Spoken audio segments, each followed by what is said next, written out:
Hey guys, so I thought I would answer a question that I've had a lot of people asking me over the years, which is how come you don't drink and how did you stop drinking and why? Most importantly, why? I haven't drank alcohol for about 3 years, but basically the reason I quit drinking in the beginning was because of a fitness campaign that I was involved in. So in this campaign, it was a 3-month campaign, sort of a before and after media campaign. And I needed to be completely sober for those 3 months in order to lose a lot of body weight, or a lot of body fat. And in the middle of those three months, me and my girlfriend at the time, we'd broken up, and I got really sad.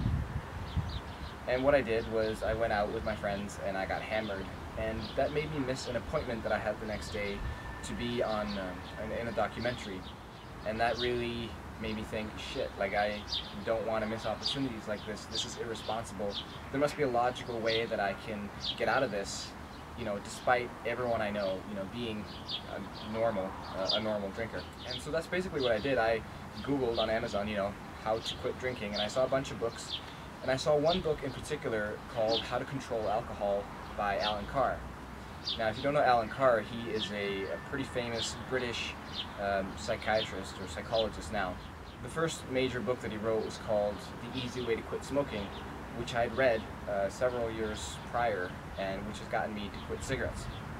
Now, quitting cigarettes and quitting alcohol are they're different things, but they're also very similar. They have a lot of characteristics that sort of overlap. So I read this book by Alan Carr, How to Control Alcohol, and it worked for a while. But then I moved to Denmark. I lived on a high school, Danish folk high school, where, you know, shit hit the fan and I was drinking again within a couple of months. That's not to say that it was a failure. You know, I believe that you take 2 steps forward and then you take 1 step back. So it was a good learning experience for me to try that, and it made me realize just how powerful peer pressure really can be. And especially in a culture like Scandinavia, there's a lot of drinking that goes on in Scandinavia. And you know, that's not to talk bad about Scandinavian culture, because they are, you know, one of the foremost societies. You know, they have a lot of wealth and they have a lot of success and a lot of happiness. So I think it's in spite of their alcohol culture that they've reached those levels.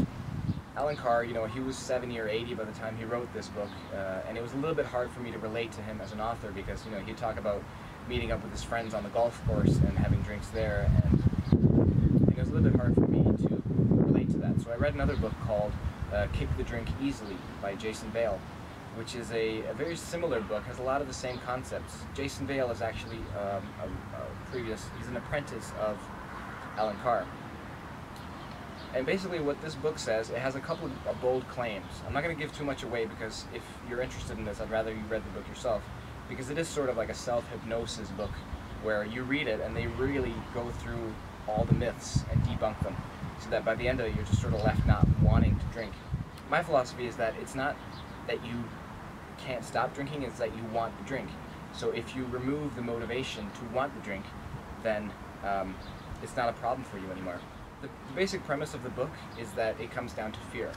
People are afraid that they're going to lose their crutch, you know, that they're not going to be able to be comfortable in social situations, or they're not going to be, you know, have that Dutch courage, as they say. And they're not going to have those opportunities that, you know, are the ones that everyone talks about. You know, hey, I got fucking wasted, we did this and that, and all these crazy experiences. My motivation for learning to not drink is basically, I want to get from, you know, this is me, and this is fun, this is a good time, this is crazy stories, this is sex, this is wild parties, this is everything good, you know, everything that comes from spontaneity and fun. And this is alcohol, here in the middle. So I was thinking, you know, why don't I just skip the middleman and just go straight to fun? Why do I need this alcohol thing, which costs me a lot of money, makes me sick, you know, it's unnatural, it's culturally natural, sure, but for the human biology, it's not natural at all. Alcohol is a poison. You know, 100% alcohol is ethanol, which is a lethal poison. And if you think about it, if you drink once a week, let's say Saturday, and you get drunk enough to be hungover, that's Sunday, you're going to be slightly pretty fucking useless. So that's 1 out of 7 days. If you continue that pattern for 7 years, you've lost an entire fucking year out of your life that you can't have, you know, can't use productively. And that's not to say that, you know, people do have fun when they drink up, when they have people do have fun when they drink alcohol, but it's not a real fun. It's not genuine. It's something, it's like instead of, this is your consciousness. So instead of your consciousness going slowly up and having fun, it's you suppress your consciousness so everything seems more fun. If that makes sense.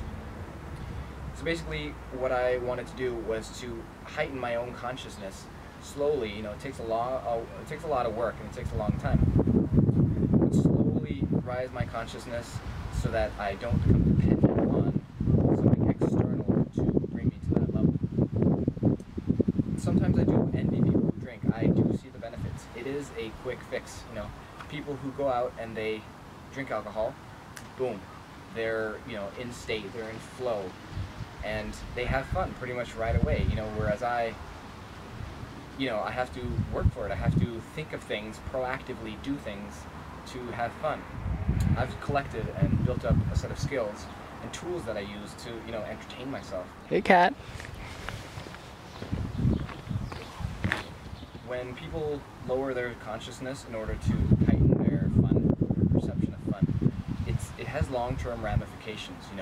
It's a lower frequency of consciousness. So if you lower your consciousness to that level, yeah, it's fun and it seems fun, but it's a ride. So at the end of it, you've got the piper to pay for it. Whereas if you slowly sort of sustain a lifestyle where you can have fun and it's built into your fun, it's comparable to enjoying every day as to living for the weekend. If you're having fun every day doing what you really, really love, then you're not looking for a vacation. You're not looking to escape your life. If you're interested in, joining the movement of people not drinking, because there's a lot of people. If you Google celebrities who don't drink, you'd be amazed at how many people actually just are full-on sober in the moment. So I'd recommend reading those books for sure. And it all ties into a lifestyle. Once you begin eating healthy and quit smoking, quit drinking, quit doing drugs, start really chasing your passions, it's an upward spiral. So to me, it doesn't feel like I'm missing out on anything. Once in a while, I will look at people and think, if only it were that easy for me to be happy right away. Instead, I have to work at it, and then I save myself the huge downside of the hangovers and the bad mood swings that come afterwards. And I actually practice doing crazy shit that drunk people do sober. I make bad decisions on purpose in order to not feel like I'm missing out. I don't want FOMO, the fear of missing out.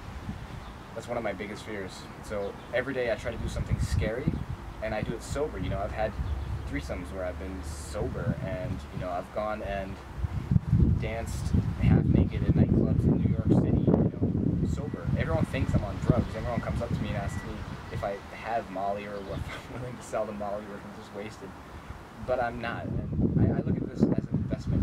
When I'm 50, 60, 70, I don't plan on being this sort of beer gut belly person who just sort of has to cope with life, and the high of their week is getting drunk and lowering their consciousness, becoming inebriated. I want to be full of vitality and feel like I've made some good investments here early on in life.